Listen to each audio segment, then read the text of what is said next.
This week I'm going to tackle a hideous dresser. This piece I picked up at my local thrift store, and I apologize if it is your style. I really don't like hardly anything about this dresser, and that's why I grabbed it. I think that this piece is going to be a perfect example of how you can take a really, really dated, rather ugly piece of furniture, but if it has really good bones, really good lines, you can make it look like something completely different. So this dresser was not a high dollar piece of furniture when it was initially made. It was made using some cheaper material. However, it's still a vintage dresser, and the fact that it's still standing and it is in as good of condition as it is a testament that it still has a lot of life left in it. The top is like a laminate or Formica top. It's not a real piece of veneer or piece of wood. It's just a print that's printed on the top and then sealed over. The side panels are something similar. It's not real wood veneer. Think of it like a durable sticker, basically, but it still has a very solid core. The drawer fronts are not solid wood, but a composite material, again, with that print on top. The top three drawers have this really ornate detail that just kind of sticks out and looks a little funny. Obviously, the hardware and the poles some of them are missing, but they're just ugly. Overall, they're ugly. It has this printed on detail on all the drawers that's meant to give it dimension and look like an engraved area, but it's just, again, a printed on design. This piece is going to look completely different when I'm done with it. And I do find it kind of exciting picking up pieces like this because I don't have to worry about ruining, in quotation marks, a high dollar piece of furniture if I were to completely deconstruct it, paint it, really allow myself to be creative and give it its desirability back. Let's see what we can achieve this week. I'm going to start by taking all the drawers out. I will assess the cavity of the dresser and see if there are any repairs that need to be done. I did notice that there were quite a few of the plastic glides that were missing on the inside of the frame that the drawer box rides on. I'll just replace these with some new ones. All of the wooden drawer tracks seem to be in good condition except for this one. It's just broken off on this front edge. So what I'm actually going to do is I'm going to make sure to mark its positioning in the cabinet, and I will actually take it off and reverse it. So the back end will be in the front and this chipped end will be in the back, where it doesn't really matter.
I would really like to remove this wooden base and shorten these sides, cut them off, and add some bracing underneath and build a custom set of legs to go on this piece. I think it will just elevate the look, and I find that people really like that design.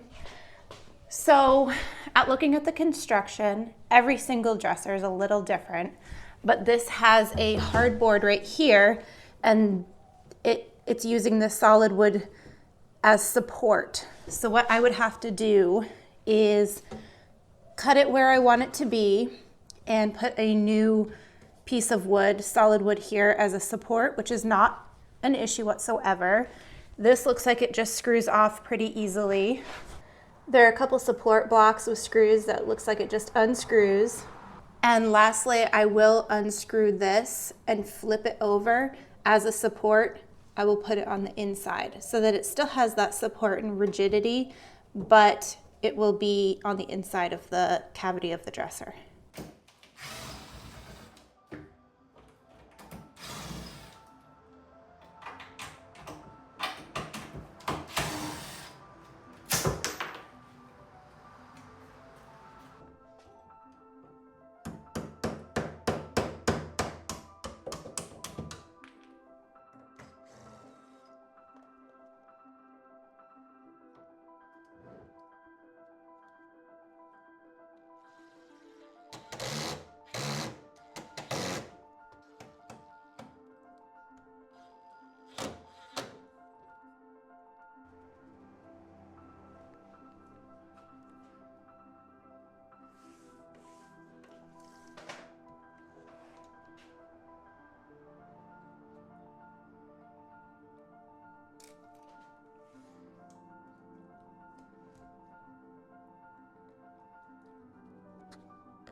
While I'm still working on the repairs, I next want to fill the old hardware holes as well as fill any more substantial nicks, dings, that kind of stuff. I am going to use this Bondo style filler. It's a two-part system. I use it on almost every piece that I refinish. It's just such a durable filler. You mix the two parts together very thoroughly. It does dry really, really quickly. Which is actually one of the things that I like the most about it, because I can continue to work on the piece right away. But Just keep that in mind and mix up small batches at a time.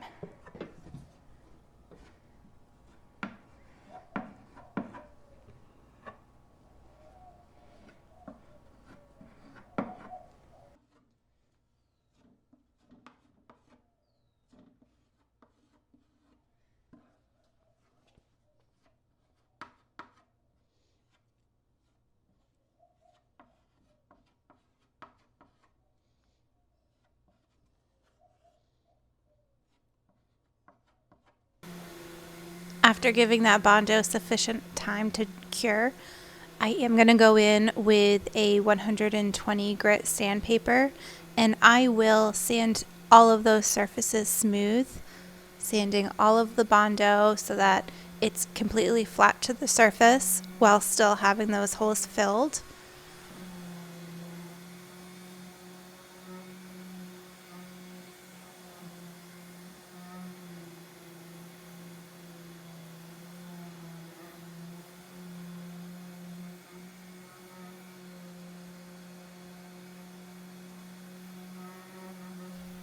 After I finish sanding the drawer fronts, I will move on to the body of the dresser. I want to make sure all the surfaces that I plan on painting are very lightly scuff sanded, just to make sure to remove any of that slick surface, especially the top of the dresser. Giving it a little bit of tooth, roughening it up just a little bit, will help the primer and paint stick that much better.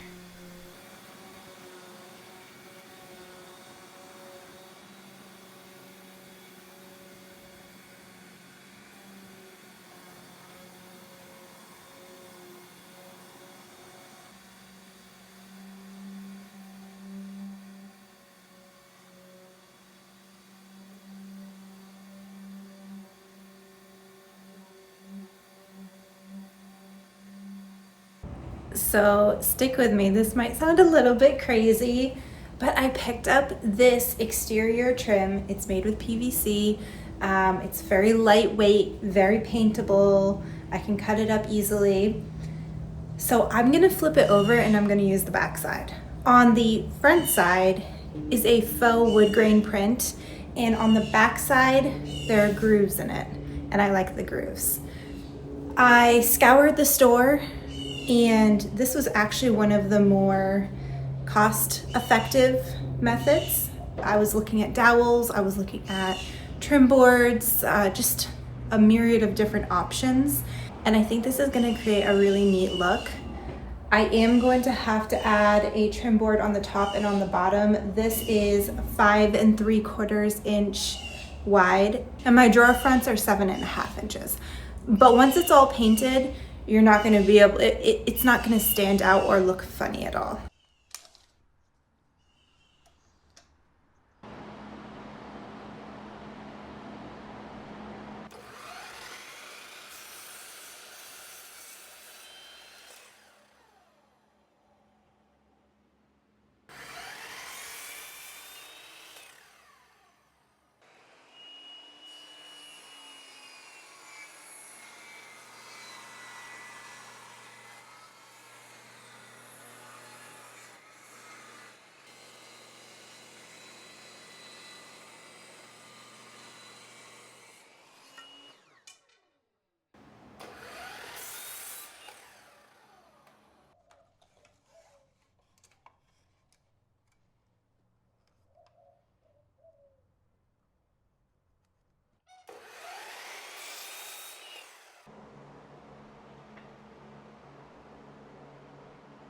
With all my new trim boards cut down to size, I can start gluing and nailing them to the drawer faces. Because I'm going to be painting these, I'm not too worried about just some little pin nails to help hold it on while that glue cures. I can go ahead and fill those holes later and you won't even be able to see them. It was nailed there.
With all the prep work on this piece completed, it's time to prime.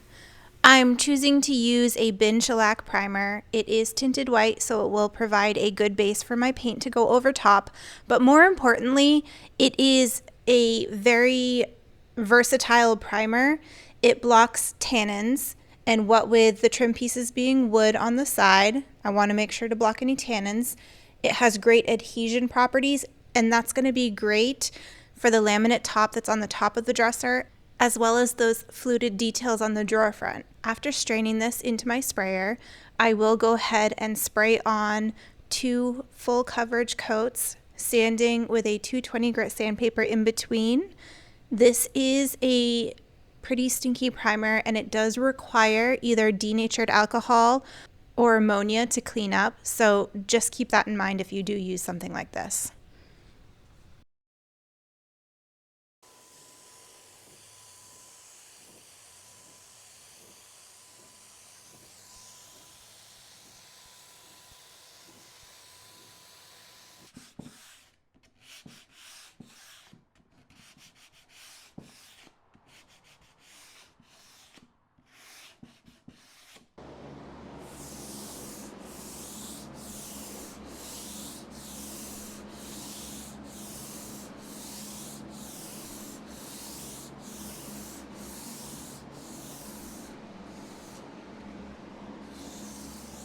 Now it's time for paint. I'm going to use Benjamin Moore Command in their color Buckhorn. I've used this color several other times and I just really love it.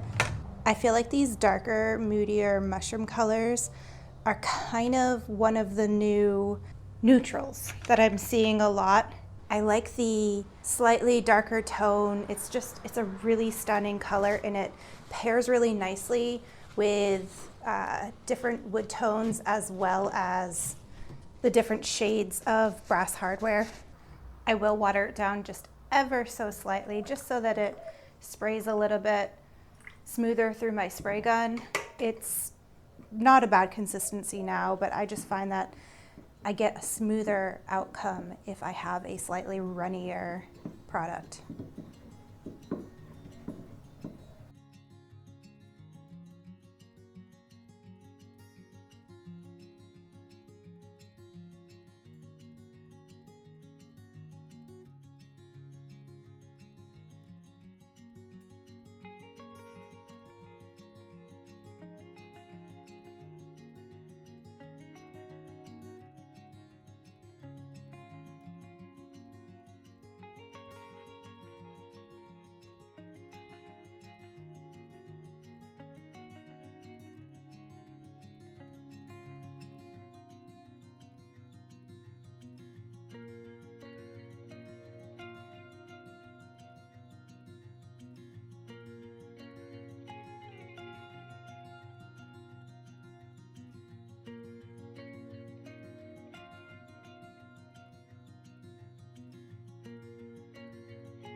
I'm going to start the process of constructing the base for this dresser. I will measure the total length as well as the total width. And once I have those figures, I will subtract a total of 3 inches from each of those.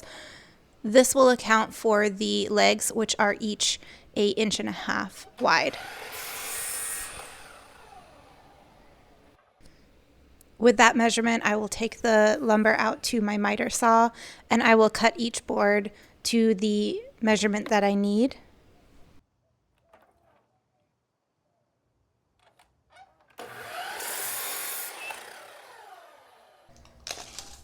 With the legs removed, the dresser stands currently about 26.5 inches tall, which is pretty short. So I would like to add a pretty sizable leg onto it. So I might do like a 7-inch leg. I'll see how much material I have in my stock to use.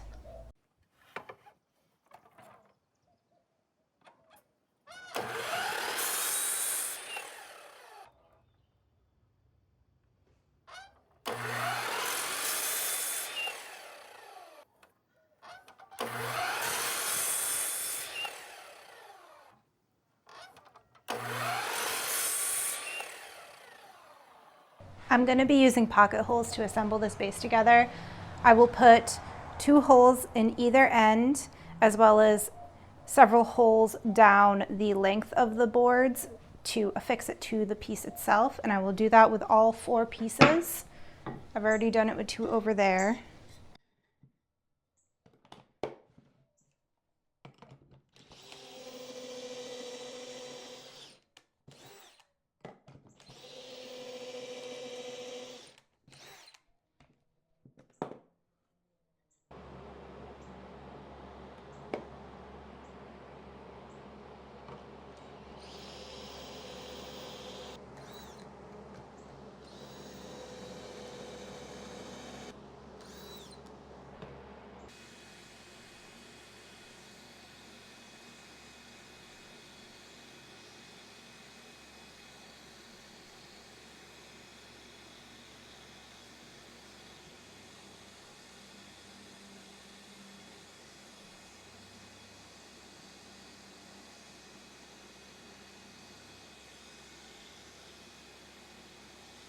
I'm going to use this dark walnut water-based stain.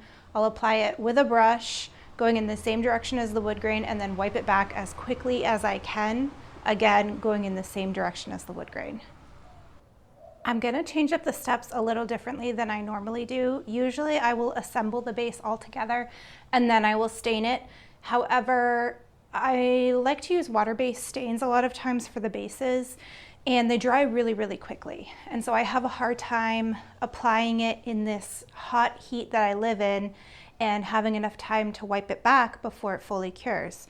So this time I am going to apply the stain to each piece separately before I assemble it. I'll let it dry completely. That way when I do go to assemble it, it won't damage the stain at all.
With the stain completely dry, I am going to use a water-based satin polyurethane, and I'm just going to brush this on, going in the same direction as the wood grain.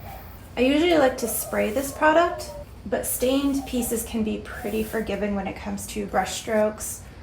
If you go with a light hand and don't overwork it and go in the same direction as the wood grain, it's basically impossible to see the brush strokes. I will get a couple of coats of this on, sanding very lightly in between the coats.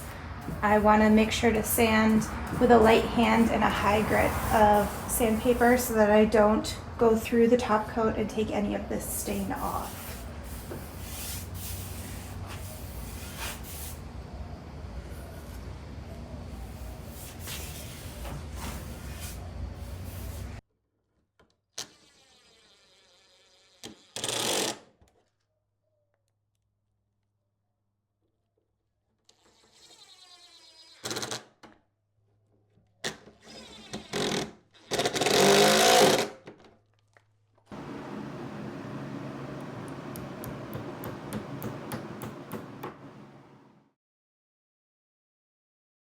After assembling and installing that new base, I did put the drawers back in just to test to see how they would ride. And I did notice that there was a slight bow to the bottom of the dresser. And that's pretty typical. It's nothing to be overly concerned about. How I'm gonna fix this is I will install 2 additional leg supports on that base that I created. It's just missing support right in the center of the piece altogether. And by adding these 2 additional leg supports, it should really sturdy it up and prevent any sagging. I'll start by removing the base completely. I will measure for 2 new legs, cut those 2 new legs. I will cut 3/4 of an inch off of either end to make sure that that center leg is completely centered on the dresser itself. That way it equals 1.5 inches in the middle and again in the back. I will give the new legs a smooth sand and stain them with that water-based dark walnut stain, just like I used on all the rest of the pieces. I'll reassemble the base, screwing everything back together using those pocket holes that I used originally on the original base. And then once everything is together, I will go ahead and seal up those 2 raw legs just for added durability, protection, and add a little bit of sheen to it. Once this is all done, I can go ahead and install the base back on. And with that base back on, everything's looking a little bit more straight, a little bit more shored up. There is no rock, there is no wobble. I was a little bit worried about that if the whole dresser was bowing in the middle, perhaps it would rock on either side. However, it's completely stable, doesn't tip at all. So now I can go ahead and finish up the drawers and finish pulling this piece back together. I love the new design of these drawer fronts. The only challenge that I've run into is hardware. So the peak of these grooves is very, very small, and I tried to get the smallest hardware that I could as far as, you know, if it could properly sit on this, and it's just still a little too big, and that would be very difficult to try to drill holes straight through. So I got these finger pulls, and I think I'm actually going to install them up top. So on the longer drawers I'll do 2, and on the smaller drawers I'll do 1. And I think it will still provide enough of a finger pull to be able to easily slide these drawers out. The other problem that I'm running into is, since these are so small, I can't use my typical spacing hardware jig. I really can't use either one. I have one that's just a fixed sheet, and then I have one that's adjustable.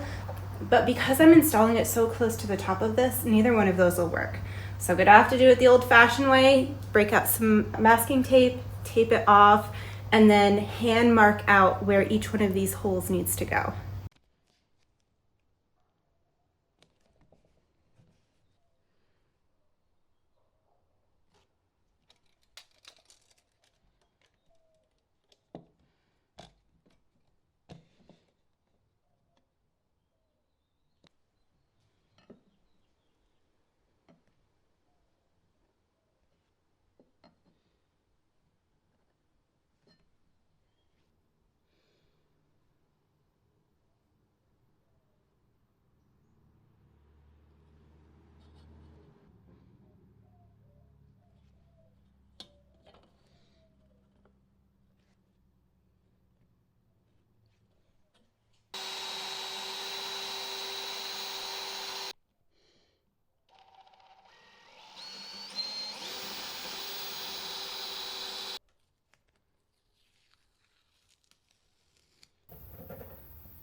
This dresser is officially all wrapped up. But before we take a look at the final shots, let's travel back and take a look at what it looked like before. This dresser turned heads, but not for the right reasons. In my opinion, it was one of the ugliest pieces in the store, by far. But anytime I see a piece with those flat drawer fronts and modern clean lines, all I see is potential. I really wanted to pick up a piece and show you guys how something that maybe is not solid wood, but still well constructed, something that would get looked past, really does have a lot of potential. And without making you wait any longer, let's take a look at this beauty. This was my first time using that trim board. I really love going in and looking at the different materials and the different possibilities and getting a little creative and thinking outside of the box. You know, I saw the front side of this trim board and that was not going to work, but I flipped it over and saw the back side and thought, oh wow, that's really interesting. And it is something that you could create if you had like a router table or something, but it would be very time consuming. This was a relatively easy process and definitely attainable. Of the satin paint really plays off of the curves on the drawer fronts. It's really sleek, very, very smooth, very modern. It's a really pretty piece. I love a neutral grounding piece, and that's exactly what this piece is. So let me know what you think down below. Did you think this piece had any potential when you first saw it? I know I was questioning my decisions. If you liked this video, please feel free to like and subscribe. Thank you so much.